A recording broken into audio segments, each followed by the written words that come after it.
Hi all, இன்றைக்கி night எங்கள் வீட்டில் என்ன டின்னர் அப்படின்றது தான் இந்த வீடியோவில் ஷேர் பண்ணியிருக்காங்க. எப்போவுமே ஈவினிங் காஃபி போடும்போதே நான் நைட் டின்னர் என்னென்னு பிளான் பண்ணிவிடுவேங்க. ஏன்னா அப்போ தான் பசங்களை படிக்க வச்சுட்டு கரெக்டாக சாப்பிட்டு கரெக்ட் டைமுக்கு படுக்க வைக்க ஆகும். ஸோ இன்றைக்கி சப்பாத்தி செய்யலாம் டிசைட் பண்ணிவிட்டு, சப்பாத்திக்கு சைட் டிஷ்ஷாக பொட்டேட்டோ பல்லியா இருந்தால் தான் கொஞ்சம் விரும்பி சாப்பிடுவாங்க. ஸோ அதனால் பொட்டேட்டோ பல்லியா ரெடி பண்ணிடலாம் அப்படின்னு ஃபஸ்ட்டு வெஜிடபிள்ஸ் எல்லாம் ஒரு பக்கம் வாஷ் பண்ணி வச்சுட்டு பொட்டேட்டோவை குக்கரில் போட்டுடலாம் அப்படின்னு ஃபஸ்ட்டு பொட்டேட்டோவை க்யூப்ஸாக கட் பண்ணிவிட்டு தண்ணி சேர்த்துட்டு கொஞ்சமாக கல்லுப்பு 1/4 டீஸ்பூன் மஞ்சள்தூள் சேர்த்துட்டு குக்கரில் போட்டு வச்சுட்டேங்க. அதுக்குள்ளேயும் மாவு ரெடி பண்ணி வச்சிடலாம் அப்படின்னு பொட்டேட்டோ வேகிறதுக்குள்ளேயும் மாவு பிசைஞ்சு வச்சுட்டேன் ஒரு பக்கம்.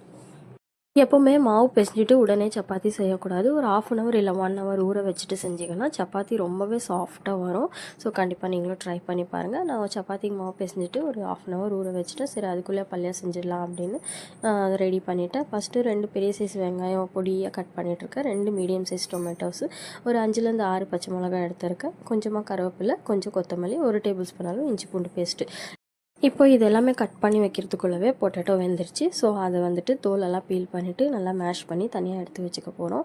என்கிட்ட இப்போ எல்லா பொட்டேட்டோவையும் தோல் நல்லா உரிச்சிட்டு இப்போ இதை நல்லா மேஷ் பண்ணிக்கணும். என்கிட்ட வந்துட்டு பொட்டேட்டோ மேஷர் இல்லை. ஸோ நான் ஃபோக் யூஸ் பண்ணி தான் பொட்டேட்டோவை நல்லா மேஷ் பண்ணி தனியாக எடுத்து வச்சுக்கிட்டேன். இப்போது ஒரு பேன் வச்சு பேன் நல்லா ஹீட் ஆனதும் கொஞ்சமாக ஆயில் சேர்த்துக்கோங்க. ஆயில் நல்லா ஹீட் ஆகிட்டோம் கொஞ்சமாக கடுகு, எடுத்து வச்சுருக்க வெங்காயம் சேர்த்துட்டு நல்லா வதக்கி எடுத்துக்கோங்க.